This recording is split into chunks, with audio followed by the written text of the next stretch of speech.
shall we talk about? There's a question I've been thinking about, which is how can one get across the essence of these teachings without a student becoming rigid, without him getting a very fixed concept of what it's about and seemingly acting out of that, becoming narrow?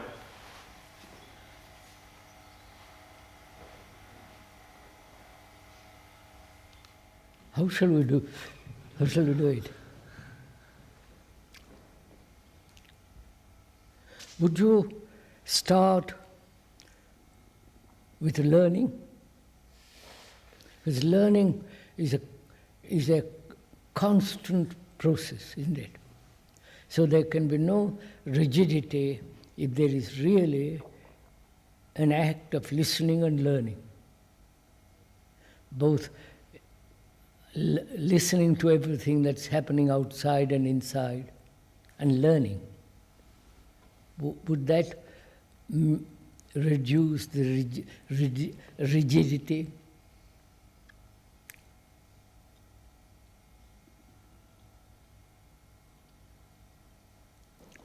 Seemingly what happens often is that an idea is formed of what the teachings are about. That's just it. And this often, apparently, blocks the response to many things. Yes. So there is an almost instant condemnation of things that are happening because they don't fit in with the idea of what the teachings are about. We're asking, aren't we, how is it possible? Is it possible to prevent ideation being formed? Why do we do this? Why do we make everything into ideas, conclusions? Isn't that part of our conditioning itself? Well, let's explore it a little bit.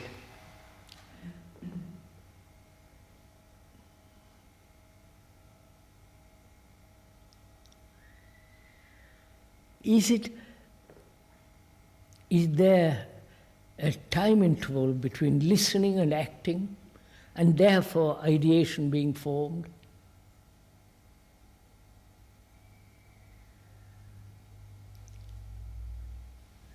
I listen to what you are saying verbally, and I form a conclusion from it and act according to that conclusion. The 3 steps: listening, conclusion, and then acting. So there is a time interval between listening and acting.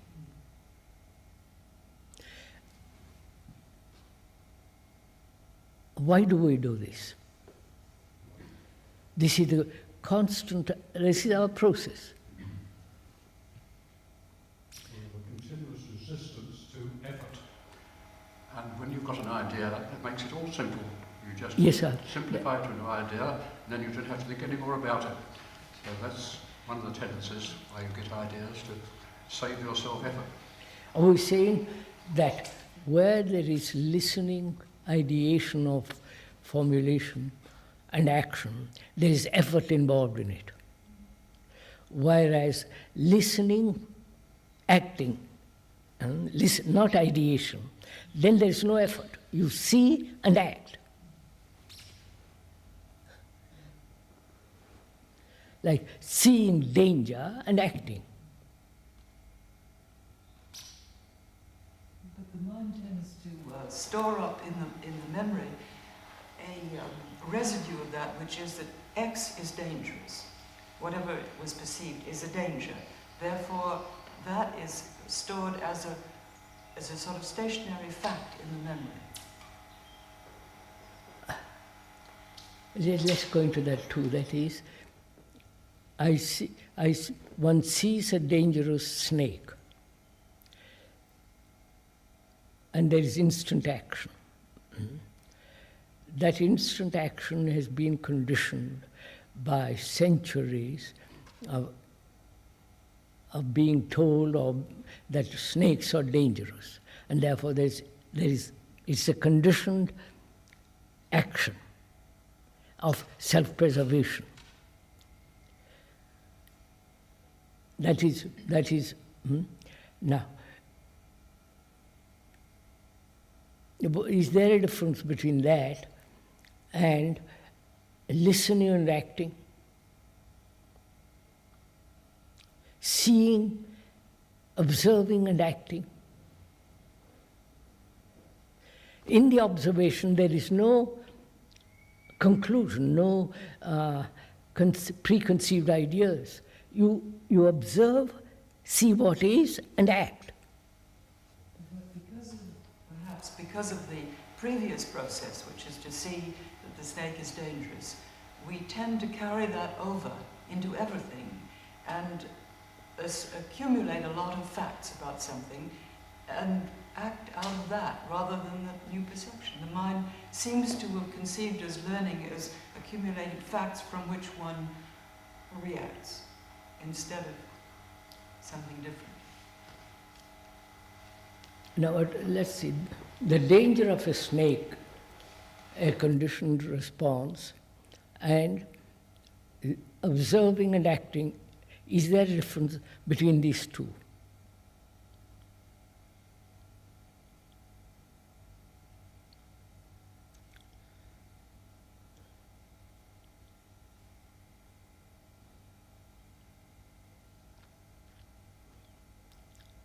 The one is a response of memory, deeply conditioned and all the rest of it, and the other, there is no memory of a response of memory, only observation and action. Can we live that way?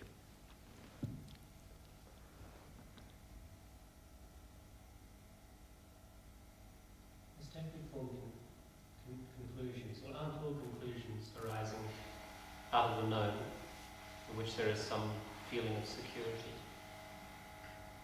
And the observation and action is free from the known, free from the condition. I think we So I observe, one observes in oneself jealousy.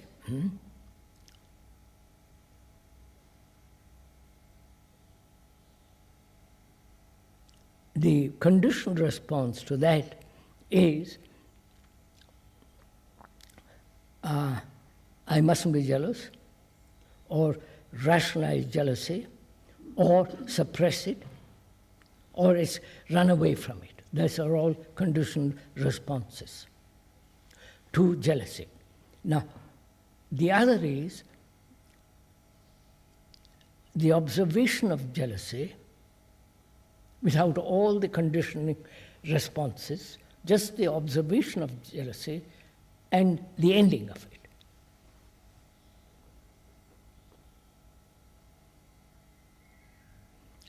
Now, jealousy is a word. We went into that. Jealousy is a word, thought, image, and habit, right? When I say I'm jealous, it is. Need I go through all that? We have gone into it, need I? Huh? May I just bring this up again, the original point? Because there is jealousy and all the things that we are caught in. There is also the idea that because I have listened to Yes. I have got the answer to all this. Yes. And that others who are exhibiting these things are inferior, and they are caught in it, but I'm not, because Yes, I've listened quite. to the speaker and I know that this is, I know how it is. So there seems to be an edifice, as it were. But if one is aware of that, I am not, the others are,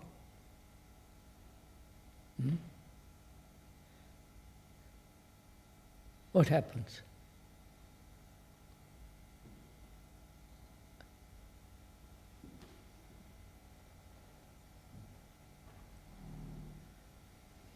I'm aware that I am not and you are, or you are and I am in it. What happens then? If you are aware of this feeling of superiority, this feeling of that you have gone beyond that, poor chap, you, all the rest of it.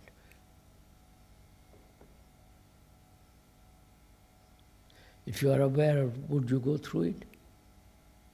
Would you have such a feeling?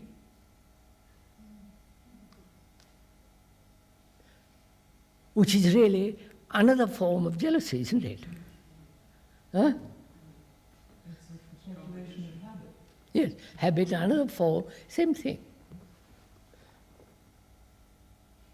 But the habit of this other kind of learning, of getting hold of a fact and sitting on it, is so innately ingrained in the human child from the moment it's born on, and in each one of us, that is there some way that we can explain to the student and to ourselves the constant watchfulness, not to fall into that habitual way of learning something?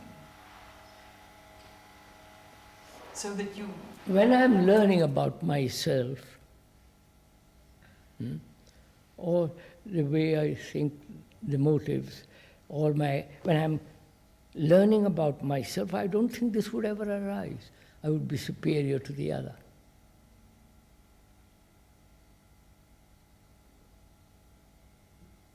But the tendency to make that a fixed fact in one's thinking, after one has perceived it, let it fall back into the old way, is tremendously strong. It's, I think, the thing we're talking about. That's habit again. So Yes, the tendency to make now, is new it possible, perception. again we go back to the question,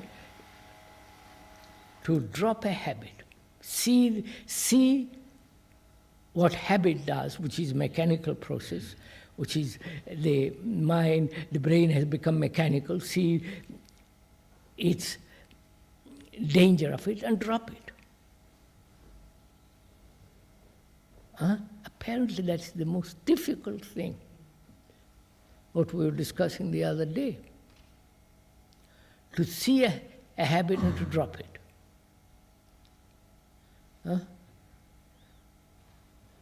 seems in a sense easy, quite easy, for instance, with the students here, to get them into a way of life wherein they don't smoke and drink and eat meat, for instance. That seems fairly easy.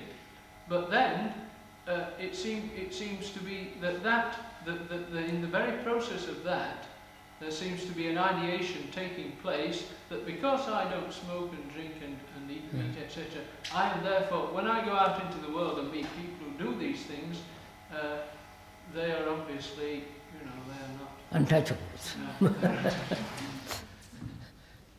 This is, and also, of course, with the deeper things, which is worse.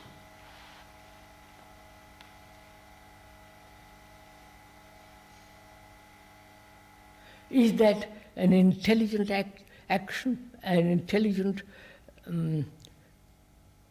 is that intelligence when I say I'm better off, I'm better than you are? So how can we cultivate that intelligence? We come back to the same thing.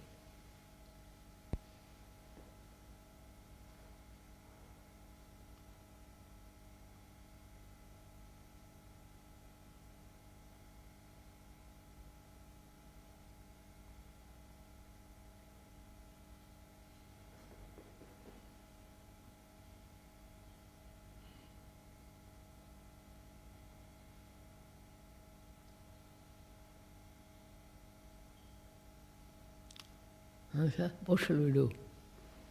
How shall we cultivate this intelligence? We said intelligence is, if we all agree to that, see that, intelligence is perception and action, no ideation. That is intelligence. Now, how do we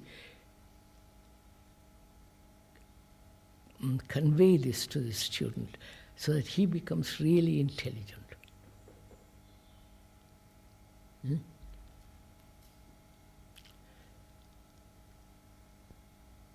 What would I do? What would you do, sir?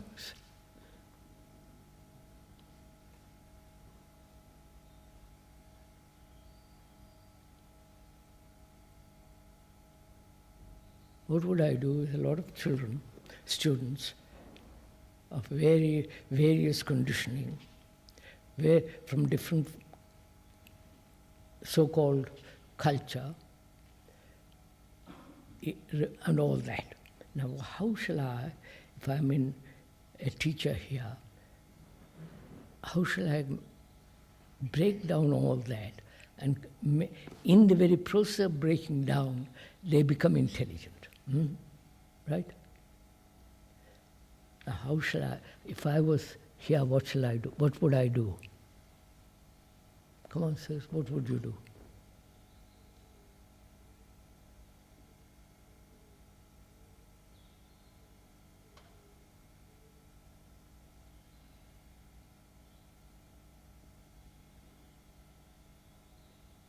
Perhaps one thing you can do is pursue a certain habit of thinking that you notice that student has, not in the way of preconceived pursuits, but whenever it comes up, it can perhaps be gently pointed out or discussed that, is this the same thing that has happened yesterday? And of course it can work both ways, but sort of pursuing a habitual pattern of looking at the world, that because we see the students so frequently, we very frequently notice that they have. For instance, likes and dislikes. It's very, one particular thing, always doing what you like. And I think that could be, by the end of term, be trodden into ground if it's worked on. Is that what you are doing? Is that the way you would do it? What would you do, sir? Come on, let's have a dialogue about this. That ends into a kind of, from the student's point of view, moralizing. We're underlining the party line that... I was going to say, couldn't we first find a common factor in ourselves first, to expose to the student, as it were? Well, I don't mean to say expose to the student, but to find the common factor within ourselves first. I don't know. I'm just thinking. Then we're back to that confession to student. No, not necessarily confession, but first we must be on safe ground. We must know what we're talking about. No, we are going to face this day after tomorrow, Sunday, from Monday on, or Sunday on. How? Oh, all right, we are all here. What shall we do? We've abandoned them. What? We've said, look after yourselves. Today? I know, but what shall we do? Please, apart from, what shall I do? What would you do, each one of us? Come and listen to you. That's what we're doing. Passing the buck. Passing the buck. Huh? Leaving them to get on with it. Huh? We're leaving them to get on with it. No, But I don't want to leave them. But we are. I know for the time, only to this morning. Well, it's a very vital time. No, only this morning. You're not going to leave them like this every morning. Could we perhaps look at it this way? Presumably, the way their mind works at the moment, they think it's quite natural. They perceive something, but they don't act. There's that. How will you deal with this? Right. You have to bring that to their notice first. We've talked about it and we've understood that this is what is necessary, but the students don't know that yet. Would it be helpful to try to sort out, from the student's point of view, the area in which the so-called old way, a fact, a drive on the left in Britain, or something like that, is applicable and useful and so forth, but that there is that way of looking at certain other factors is very harmful, so that they can see... I'm not interested in all this. But I think it's terrible. How would you do it? What will you do? You're going to face them from tomorrow or today. How will you tackle this problem as teachers? as a community, as a together. Not each one having his own idea about this. Together, how shall we do this? Come on, sir. The question seems to be to not create an orthodoxy to replace the one that they have come out of. For instance, they've come out of, say, a Catholic background or a Protestant background or this or that background, and having discarded that, or perhaps think they have discarded that, to create a new orthodoxy based on what you are saying. Yes. Now, this is the question. I understand that. Is that what we are all going to do?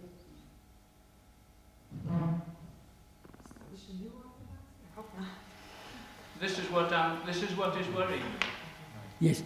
He says, instead of old orthodoxy, A new orthodoxy. clap. Yeah. Yes. Well, if you see the truth of something, would it become an orthodoxy? I mean, you have to see the truth of what is being said and act from that, rather than say, this is what is thought here. This is what the teachings say. You're putting it to the test in the daily functioning of it, of everything, on all levels. So I don't see how you have there's a danger always, because we cling to something that seems familiar. But if you're meeting the actual moment that you're dealing with, I don't see how that arises.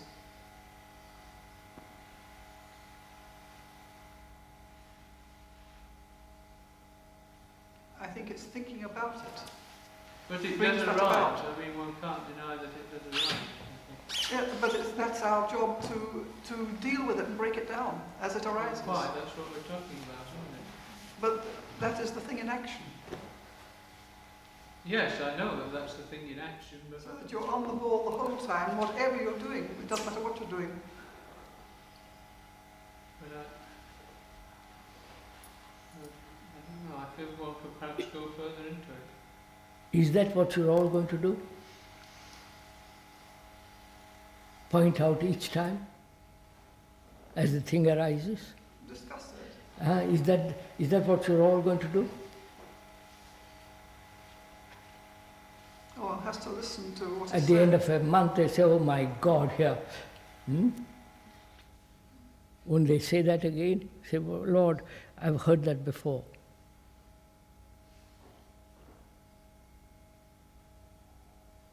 But it wouldn't be the same if one was also learning and reacting in the moment. And in this way, one wouldn't establish an idea or a set procedure. How would you do this?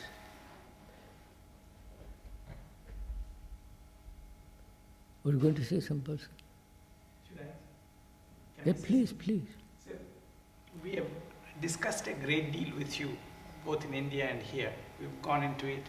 We can intellectually we talk a great deal about it. We also do a great deal of work, in the sense we work with the students, work with the teachers, and so on. But is it possible we have not succeeded in in keeping the matrix really alive? I know, that's what my point is. This is, to put it in another way, it's these two are easy, but the other thing seems to be inordinately difficult to keep really awake. How would you Is do it this? that one is lazy or asleep? I know this stuff, I know. How would you deal with this problem, Shakuntala? You've got to, please answer, you'll have to discuss this.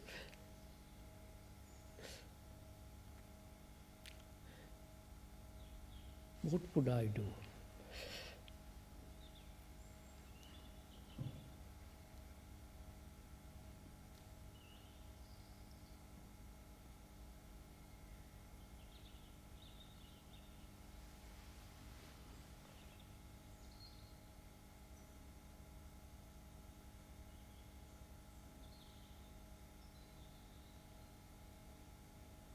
May I hold forth?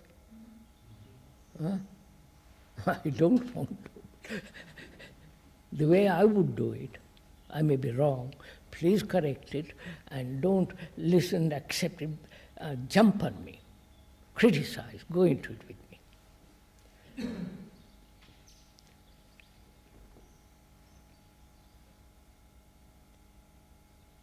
As I feel very strongly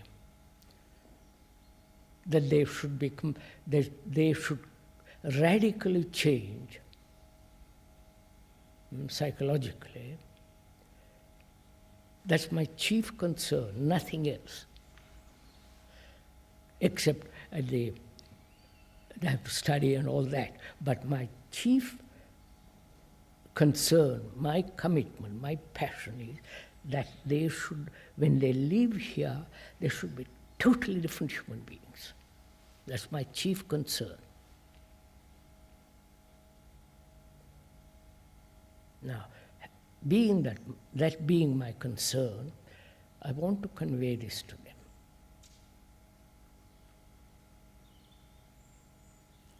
So that they see the importance of it, right? They see the necessity of it. They see that they must be like that. That's the first thing I want them to understand.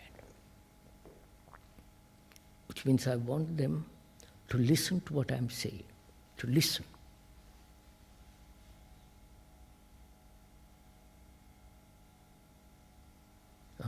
All right, may I go on? Would you? You're just restating the question now. Huh?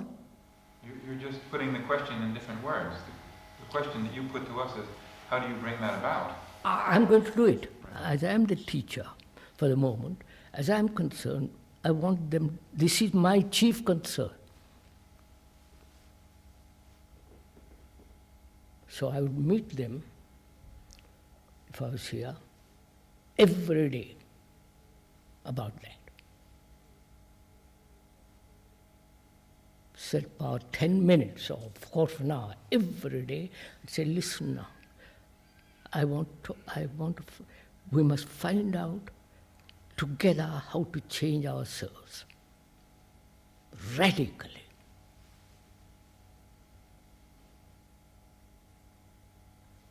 I said, are you interested in this? Do you want this to happen?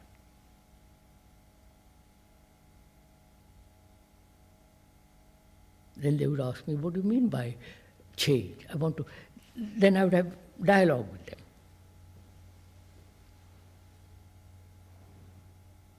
They say, then in that dialogue I would show each other, how we are conditioned, how we accept things, how we have, and so on, so on. I would devote my energies to this course now completely to make them understand this.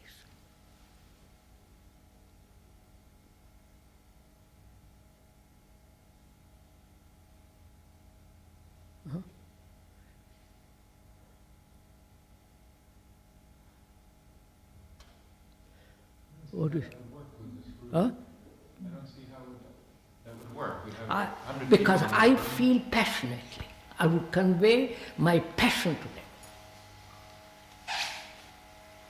But if a staff of 20 odd each spend 10 or 15 minutes a day, no, together. Together. Don't reduce. I told you, if I had to do it, that's my passion. I would convey my passion to them.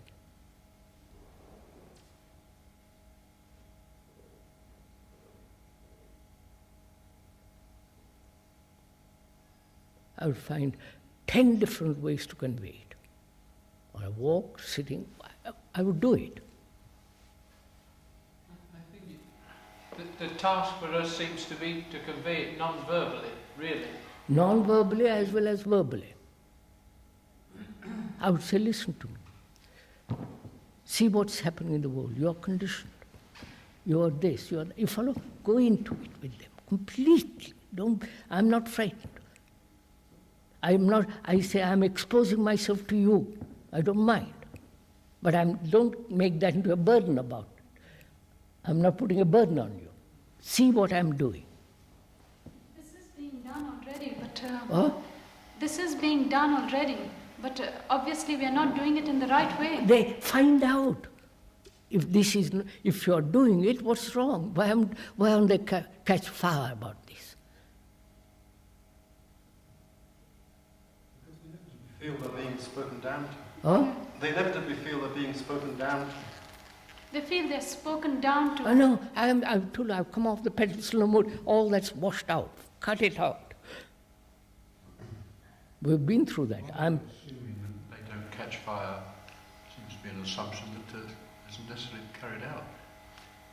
One can think of a certain number of students who have caught fire. They may not be burning with the great gunpowder bonfire, but the fire is there and it's glowing. I want them to catch fire and that fire burns for the rest of their life, not just a couple of days and disappear. I want them to have it. Some of them for whom it is.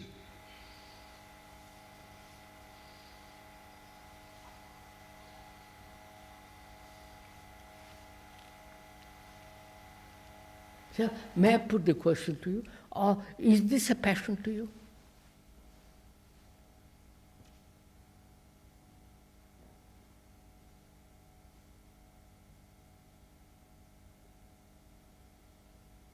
Is this really our chief concern, apart from study and all the rest of it?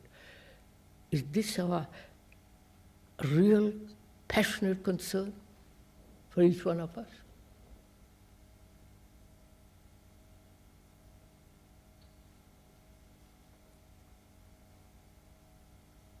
Amen.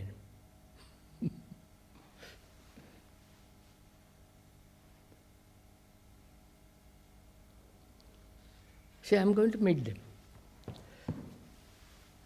What to do every Tuesday by themselves. And Thursday with all the staff and the students. Sunday, all the staff, students, and invited. Now, I'm going to meet them on Tuesday. This I'm going to convey to them. I'll find out. I find out how to do it, because I know I can do it. Because I'm passionate about it. Krishnamurti, this is surely every time over the many times we meet you say, how will you do this? How will you do it? This is the only response, is it not? Now, I'm using how in the only... No, that's all right. Yeah. I won't use any more how. No, I'll cut it out. But when you keep saying, what are you going to do? Or this surely, for me, is the only response, which is why mostly I think we're silent. I care enough, I'm passionate enough about this, I will do it. It will. No, no. If you're passionate, you must convey this passion to them. Yes. Now. Excuse me, Krishnamurti, but the horses are charging around with one student. What? Is that all right, Jim? What? The students are charging around with the horses outside. Is that all right? I think you ought to. There's a fourth horse? There's a fourth horse and the two small children right in the middle of them charging around.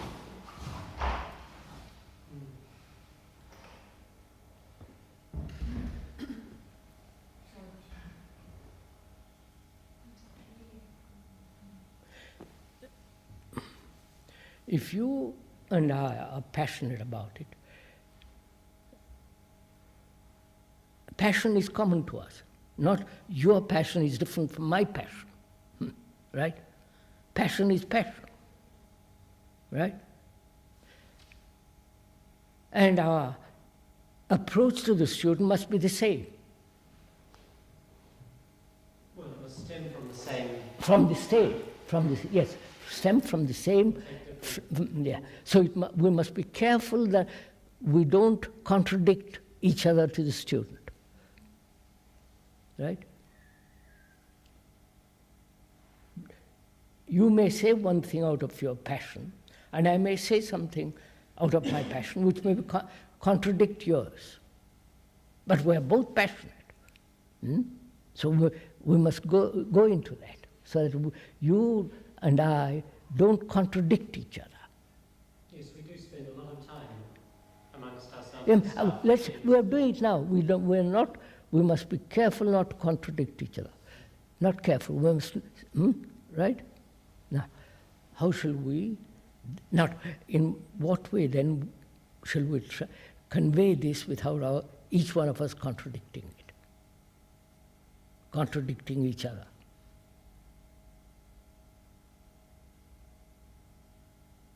I don't see that if there is a real observation and a real awareness and a real caring amongst us about what we're doing here, I don't see quite that contradiction arises. In fact, it does arise, I know. But I don't think the question is to avoid us saying different things. I think the question is, are we all one as to what we're doing here? The question is that students will not accept from the teacher what they accept from Krishnamurti. They won't accept it. And you know, the students have actually said at their meetings, the function of the teacher here is to teach and leave the other business to Krishnamurti. No.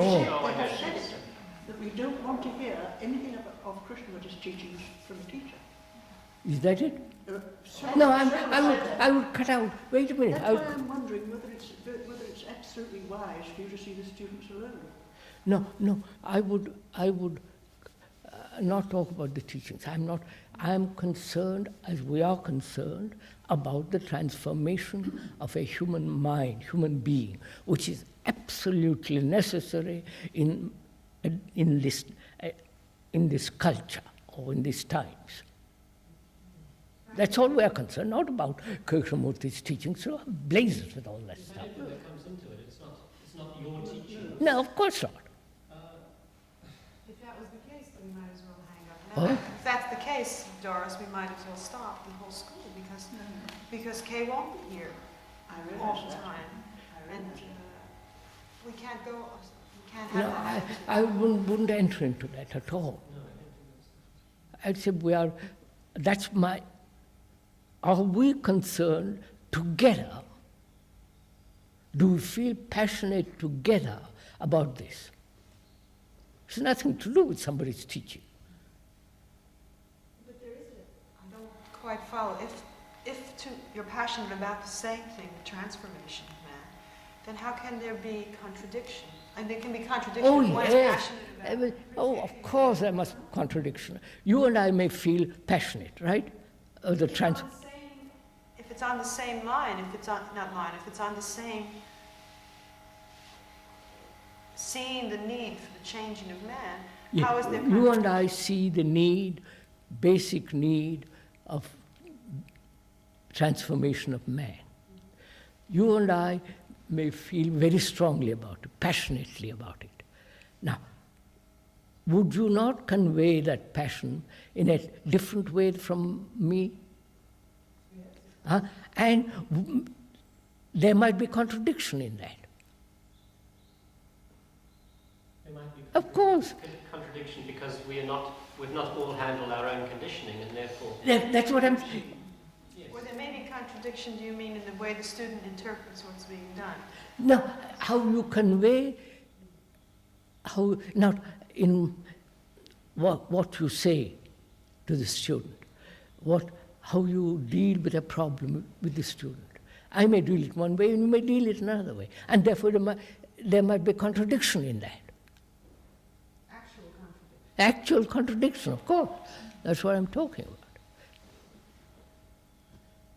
Everything politically, psychologically, educationally, and religiously claims to be concerned with the transformation of the human being. There's an infinity of approaches.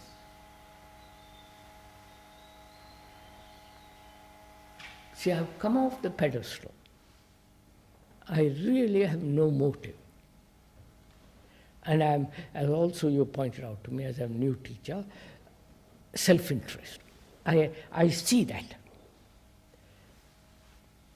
Now,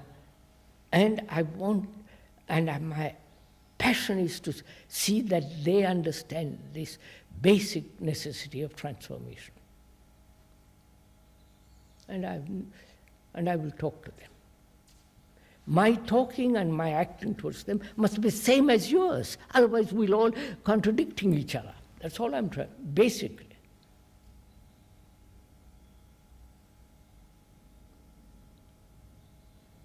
You might say, it's all right, oh boy, go and smoke. And I said, oh, please. See, that's a habit. Don't be caught in a habit. So there's immediate contradiction.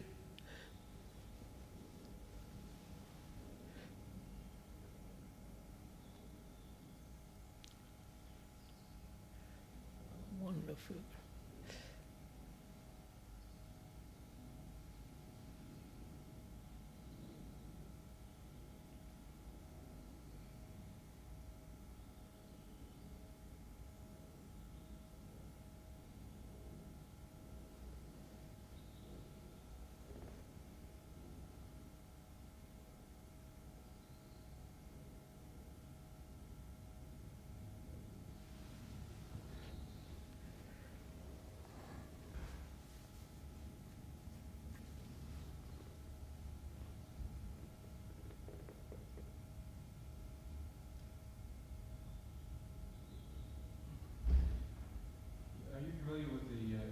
Evangelical movement in religion? Huh? The evangelists. I am a super evangelist. Not the Jesus bloody kind, but I'm super of all that. In that movement, people utilize I don't know what you call it, a trick of the mind. Oh no, I don't want tricks. And I think that none of us want tricks here. No, of course not. But this, there is the obvious capability of the mind to shift its self-image from one of a low one. I'm nothing. I have no energy. I don't have the passion, and then slip into another totally different. No, that's all attitude. phony. That's phony. That's totally phony. I agree, but we're not talking about But phony. that's what Steve is saying. That you can merely change your idea and transform into a new idea. And that I just now is have so. the passion. That just I'm is. going to speak for 10 minutes a day. I'm going to do this because you have the desire for that transformation. That's what do we have to? Shall we begin again? Right.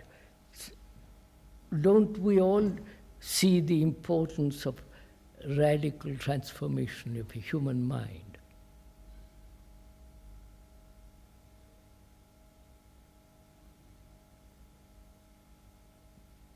Suppose I do, and you don't. I have to show it to you, haven't I? How important it is. And I say to you, will you please listen? For God's sake, listen to what I have to say. Will you listen? Or you say, yes, my chapter, you're too serious, forget it. Or will you really listen to what I have to say? So, I shall proceed by asking those students, do you really want to find out what I want to say? Because for some of them, you are talking about issues which they themselves have had no contact with. They themselves have not reached a maturity or an experience with the world that they see the necessity for this. Or they see that. No, that they don't see. It's my job to show it to them. Yes, I mean, if the first meeting of your students, I mean, if you assume they all want to. No, I'm going to make them want it. Good. You make our job very easy. It's my responsibility, it's my job, my bread and butter. That's why I'm here. When you ask the question to us, will we listen? I mean, all of us will say to you, yes, we will listen. And not translate into ideas. Yeah, but see, we'll say, we'll try to do that. Don't try. Don't try. Don't do it. But you see what I'm saying? I understand very well, sir. I mean, we realize that if we are translating, if we're not, then we're not listening. And if we're not listening, this whole thing is a farce. Therefore, here it is. Don't translate or make an abstraction of the fact of the necessity of change. Don't make an abstraction of it. But I may be translating as you say that. Don't, that's just what I want, please, don't do it. But if we are doing it, I say, please, be aware of it. well, I'm not translating. Be aware of it, see that you're doing it, stop it. Well, I mean, but if there is self-deception in the human mind, if there is self-deception, then the deception covers that over. We don't see that we're not doing that. Are you, Mr. Joe, saying that you cannot stop making an abstraction of it? All I can say to you, honestly, is I don't see that. If I am making an abstraction of it, I don't see it. So you're not doing it. I say I'm not doing it. So just that's good enough. But it may not be good enough. And wait, good enough for the time being. Let's go into it. Which means you are really not concerned with ideas, but with action. But I think what he's saying is that he could be fooling himself. What? I could say that I see it, but I might be fooling myself.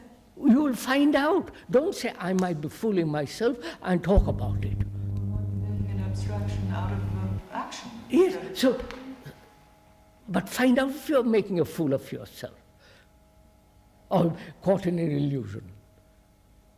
Don't say, I might. Well, how do you find that? How do you find that out? Now, with certainty. We said you make an abstraction because either you don't want to act or want to escape through an idea, or there is the desire to change, which is a motive. And when you say abstraction here, do you mean abstraction about there being a self? Some abstraction related to a self-image? No, just a minute. Let's stick to one thing. Do we both see the absolute necessity of radical change in the human mind? Right? That's all we're talking about.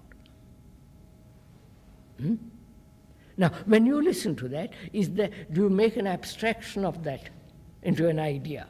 Well, the word radical change, either that has some meaning to you. Psychologically, yes. I will convey to you what I mean. If you don't know what a radical change is. I will explain to you.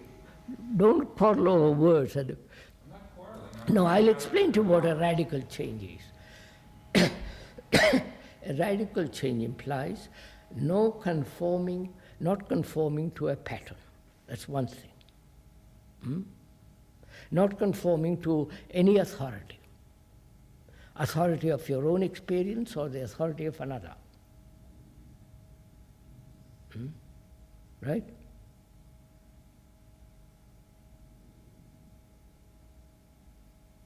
Are you following? Yeah, I'm following. I mean, because we do conform. I understand. Wait, of course, I would put on trousers when I go. Of course, we're talking we're talking psychologically, conforming to a pattern. A pattern of thought and ideation. Or ideation. That's the same thing. And radical change is eliminating time altogether. Say, I will be something.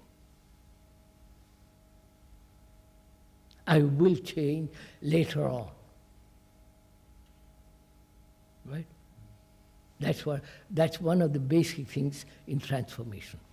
I can explain lots more, but that's one of the basic things.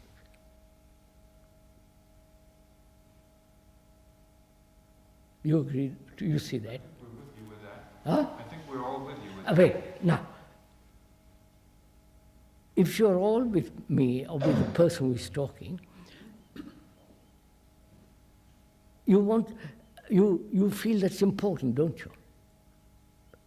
Huh? Obviously. Obviously. Now, do you feel passionate enough to convey it to those students? Say, don't act instantly, don't allow time to interfere.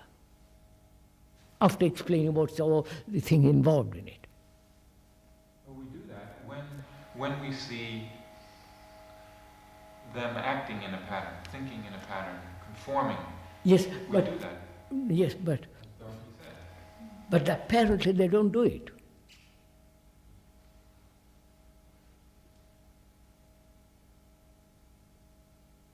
Huh?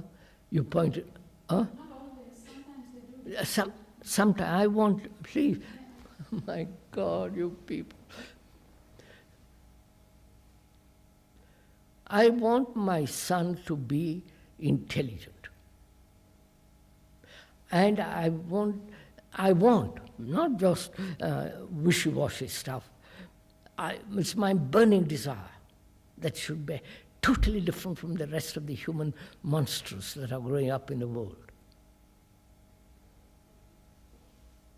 Yes, but you are asking for a total intelligence. I am. What's the point otherwise? I said, well, why should I waste my life on this?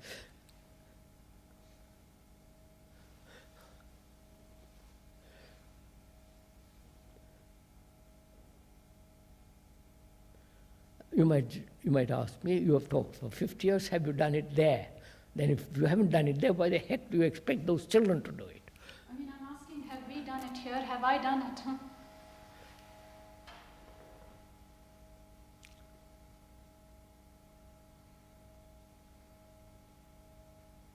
So what? What are you trying to say? I'm saying our task is much more difficult because I have to convey something to them that I'm not totally free of.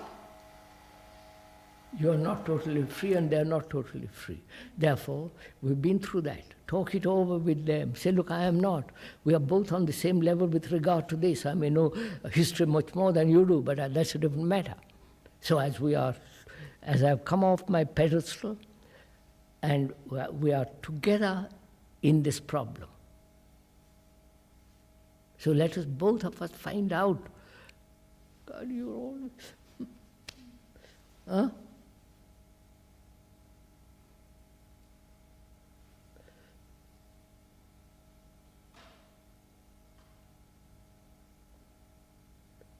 You see, sir, if I may put it differently, the older generation to whom I talk, they like it. They like these ideas and so on, but they are already heavily conditioned. They've got work, they're married, and so on. So tremendous problems they have. Here, with these students, they have not got tremendous problems as the grown-up people have. So perhaps we can change this little bit. Not a little bit. I withdraw quickly.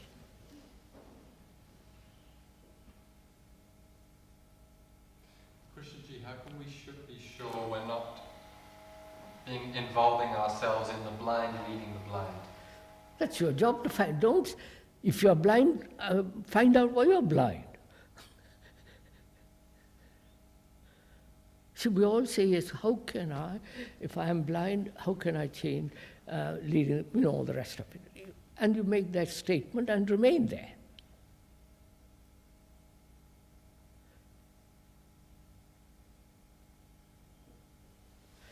What do you say, sir?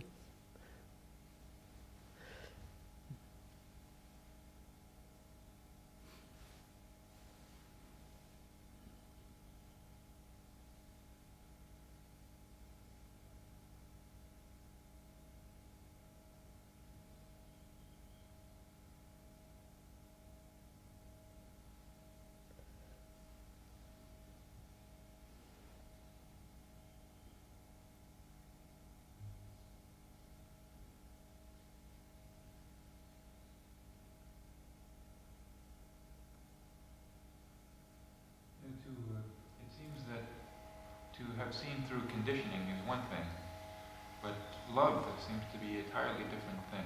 Yes. Passion is love.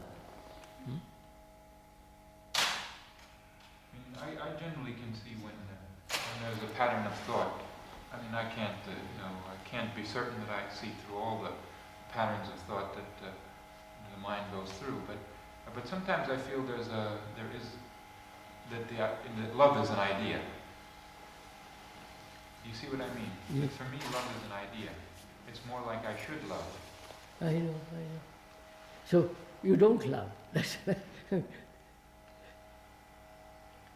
Now, and then approaching a student, without that love, without that compassion, in a sort of cold, analytical, intellectual way, even though you're talking about conditioning, even though you're pointing out some habit, some lapse of his attention. Are you saying that because we have no love, everything becomes intellectual and verbal, and therefore it has really no deep effect? Huh? That's what they seem to feel. And the Wait, intellect. if that is so, what should we do? What's the next step? That we're always preaching to them, that we're always telling them what they're to do, etc., etc. They get bored with it, they get hardened, we know all that. Then what should we do? If they don't feel that there is no love, what? Then move from there. Don't repeat that and stay there.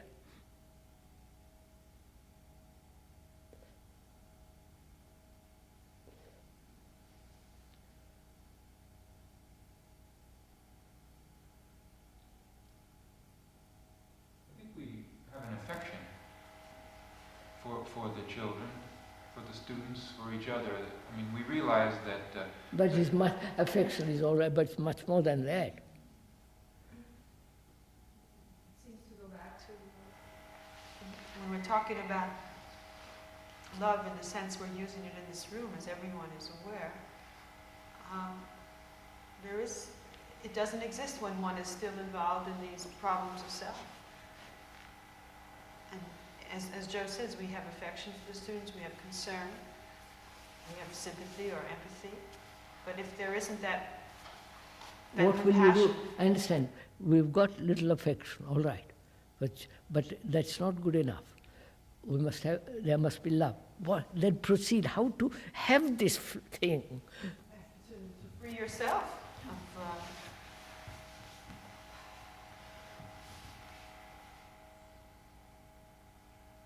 It may be in India, here, or everywhere, there may be no love. Let's see.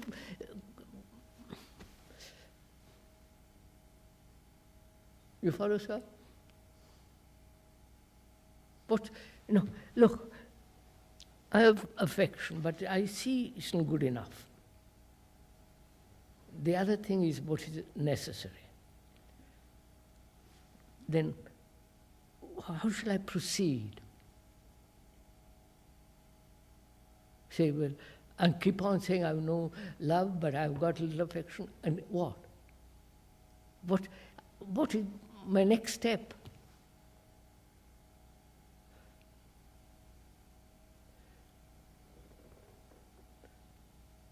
Love is not a thing one can cultivate. Agreed. Cultivation means time. I can cultivate an onion, but not love. I don't know the answer to this. I think that love, that if this place is founded on earth, If it I must haven't be got founded it, on sir, love. if I haven't got that love, perhaps you may have it. What am I to do? I truly have no idea.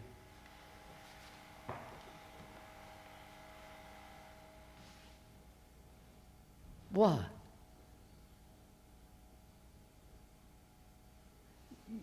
You have these are all your children, your sons and daughters, and you have that love if you have it. Suppose you have it, and they haven't got it. What will you do? That's your burning desire, passion. I thought we were talking about us. All right, I'm saying to you, I haven't got that love. You may have it. Help me to have it. to see, at least smell it, taste it.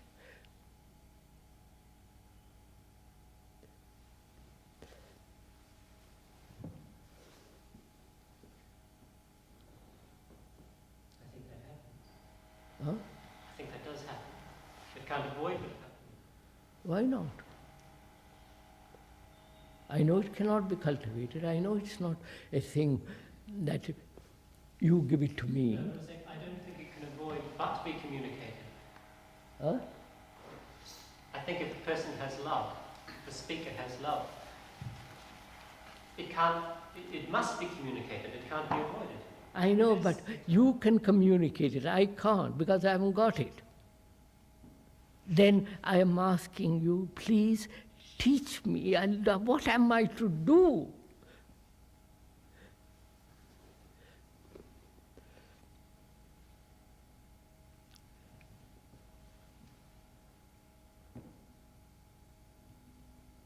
Is it that I am seeking power?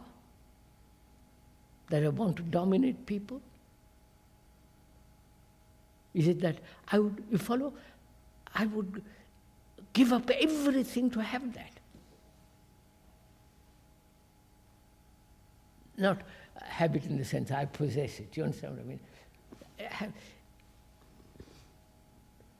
Is it power, position, myself, more important, and so on? I would investigate, I would break everything down to find it out.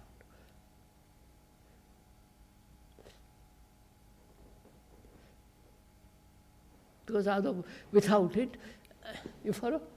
It all turns to ashes.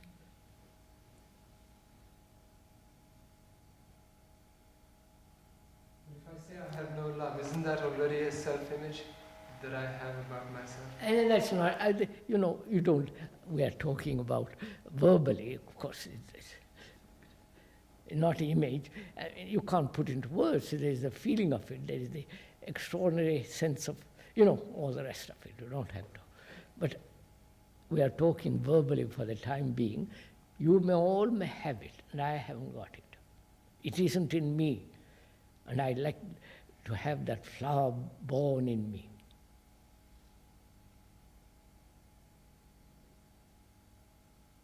What is it you mean when you speak of love in this sense? Huh?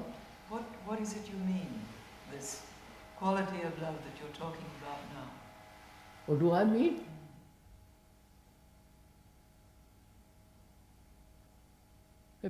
Part of my passion, part of that passion. Passion. What is that passion?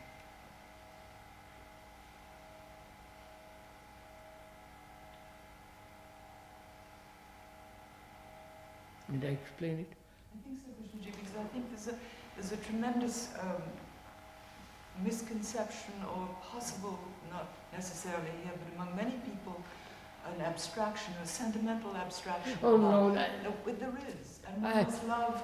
It has nothing. We One said must that love has nothing to do with sentiment, emotion, romanticism. What does it mean in this place, this school, amongst these people, ourselves, the students, those who come here? What does it mean? What is it you're talking about? What is that quality that should be here? I don't think it can be put into words. Well, the description is not the described. The word is not the thing. We are talking about the thing, not the word. But if one says concern, affection, friendliness, compassion. No, don't use friendliness. No. Affection, friendliness, kindness, gentleness has nothing to do with love. It's a negation of all this, you have the other. Please don't. Negate friendliness, compassion. No, negate. No, if you have love, all the other things come. But if you have all these things as a kind of basket full, the other thing won't happen. But love is, at least to me, something infinite, something there is no describing. I've said that, there's no description. Word is not distinct, therefore I won't indulge in words about it.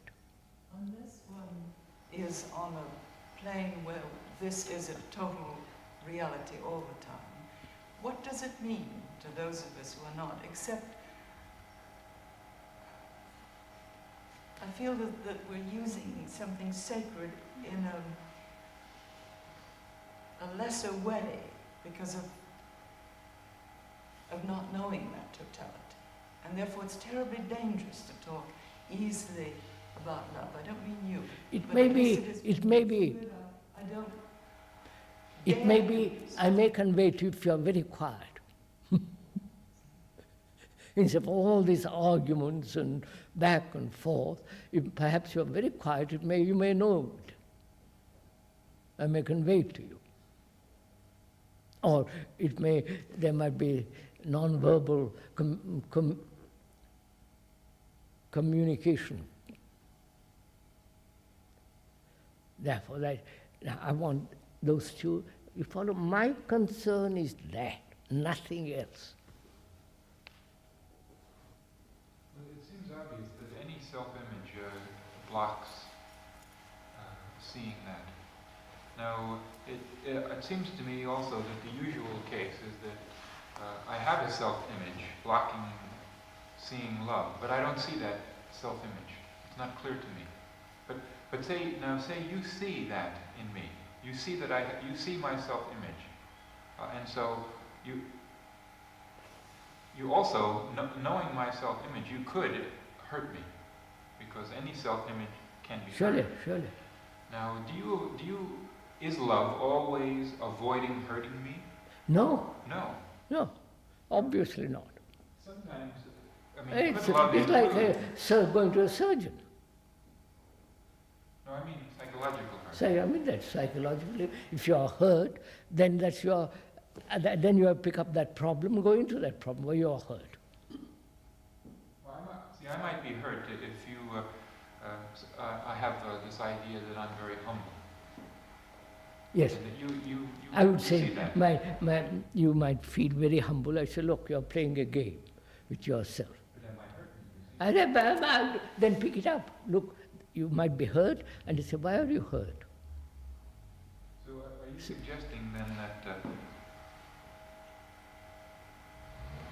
sometimes, maybe all times, that before that self-image can be seen and evaporated, that there has to be some... It has to be shaken up. Of course. Inevitably. If I'm a Catholic, and to me that's an image which I've created for myself, you come along and say, don't be silly, I get shocked. Or I don't listen to you at all.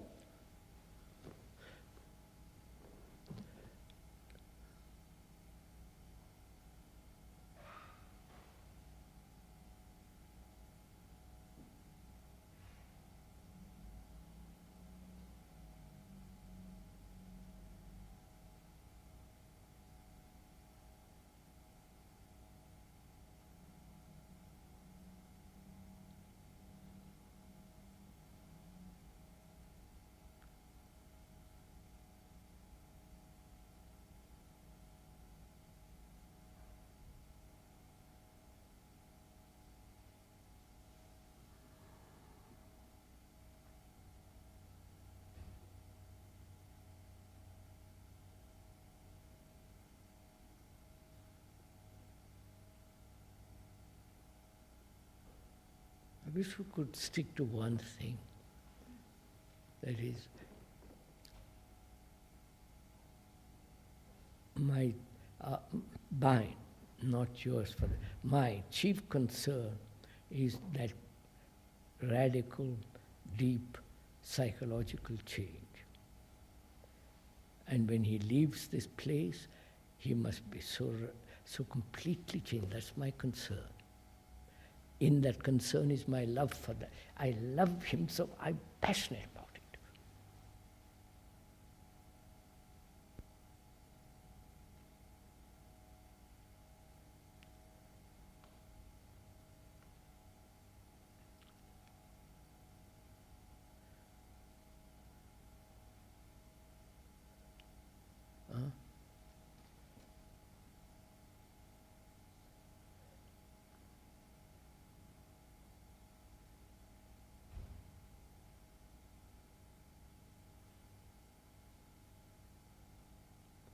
we shall meet them.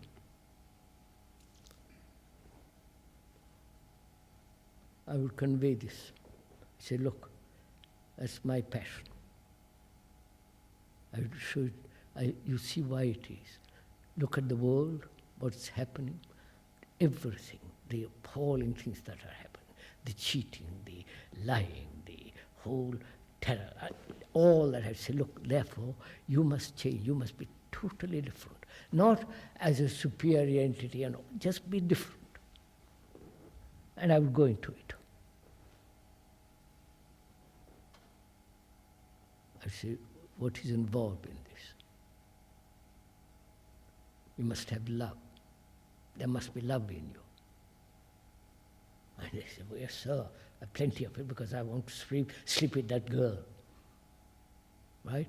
And so I break it down, go into it. When there is love, there is no jealousy, no hate, and go into it, convey it with my blood. In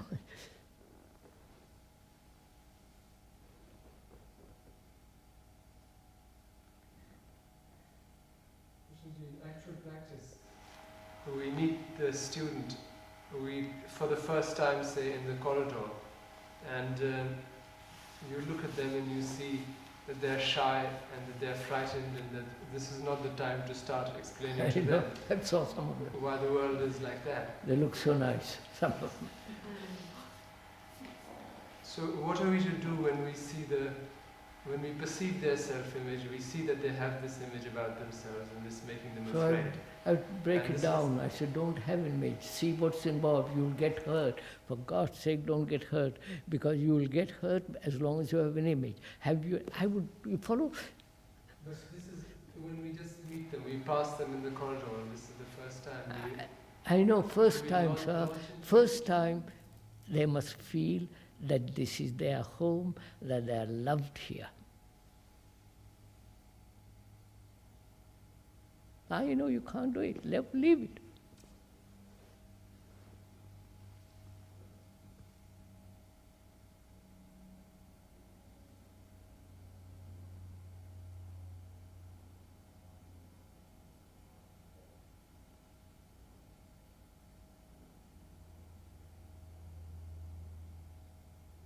So how can we, without actually going into the details of why it is necessary why the transformation is necessary, how can we just in meeting them immediately convey this feeling of... I will convey it, because I feel very strongly.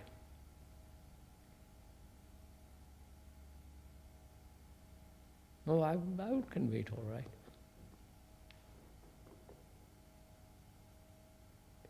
I will convey it. Whether they will do something about it is a different matter. Right? They know they know what I'm talking about.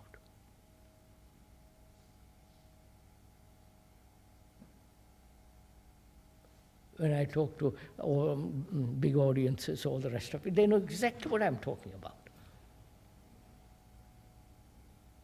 They may not want to do it. They may say, oh, for God's sake, this is much too difficult. Go away, you do something else. My responsibilities are, I have to earn money. But they know what I'm talking about.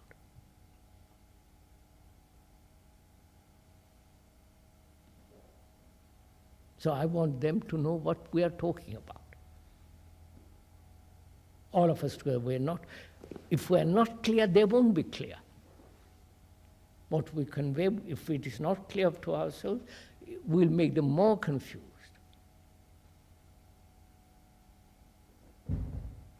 That's why I said, do we really want or feel the absolute necessity of this?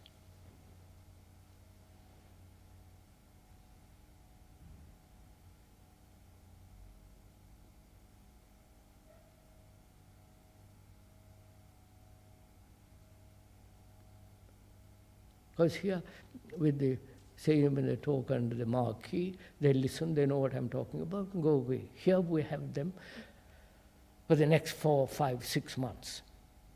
We can cook them. Sorry.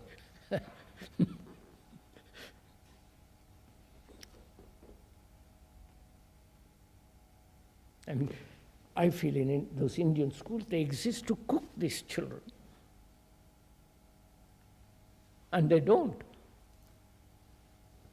And here too, I said, for God's sake, don't let's waste our days and lovely days and all the rest of it on if we can't convey this to them and make them bring about a change.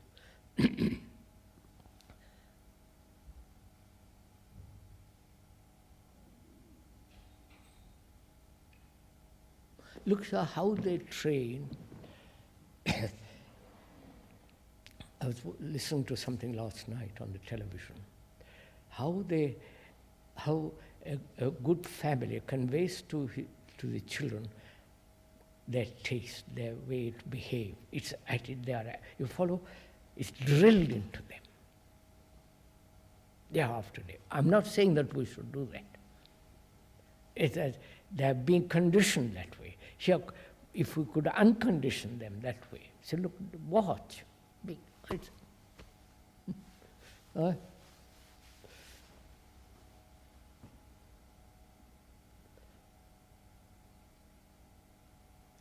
they going to find this uncomfortable as well?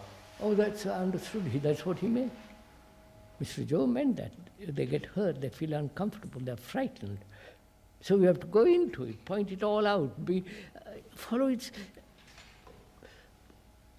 It's not that you are making them uncomfortable. Society life is making them uncomfortable.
The other day after the meetings in the marquee, a man came up to me, quite a young man.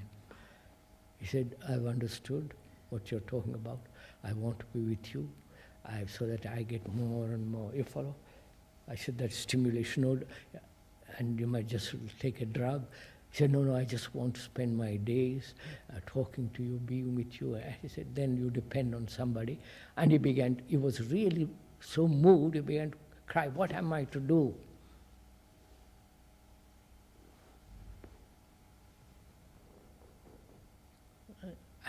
That's a different matter, because we're meeting there only 4 times in a year or something like that. Here we have got these children for 4 months, day after day.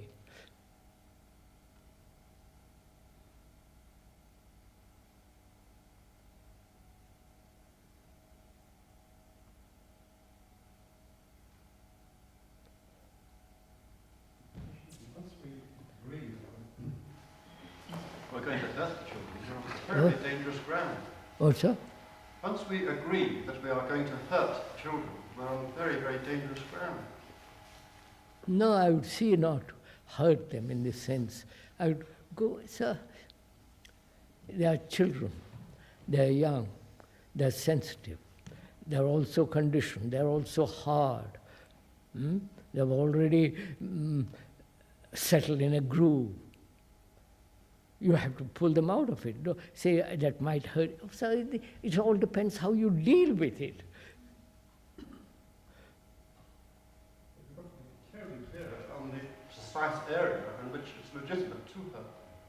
It all depends how you deal with it, sir.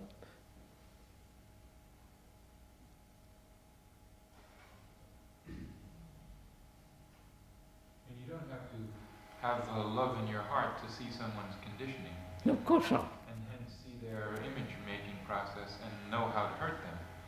But but if you go on that, it seems, and they're being hurt, and they look at you, and they don't see any love, and they don't see any compassion. So I'd say, look, you know, then there's real fear built up. I know, therefore I'll prevent it. You've got to begin with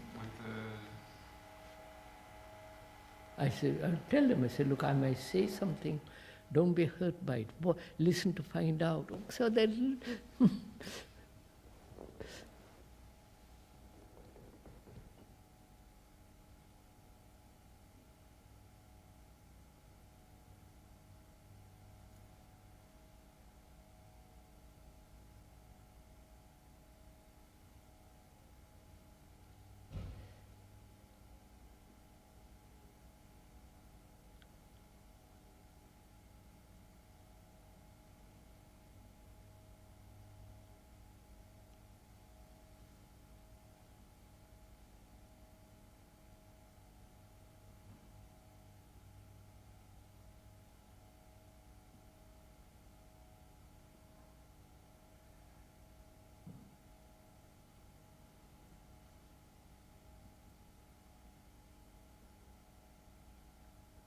I would approach 10 different ways. I'll talk to them about meditation. I'll talk to them for a second.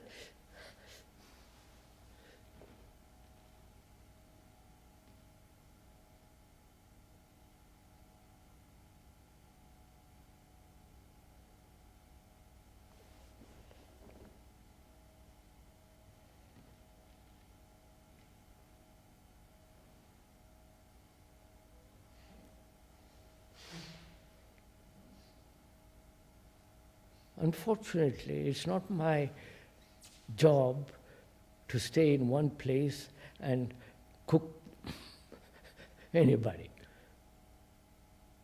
My job apparently is to go around all the rest of what I've been doing for the last so many years. So perhaps it's maybe your fortunate job that you can cook them.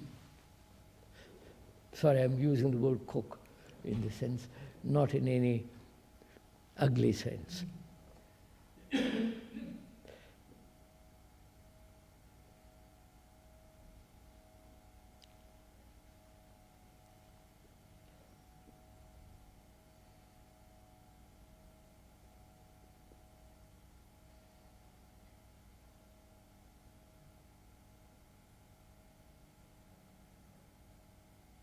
After all, they go to all various schools and colleges and so on to be conditioned more and more.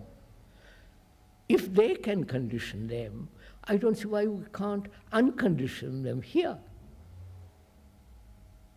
which may be much more difficult.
Better stop, don't you?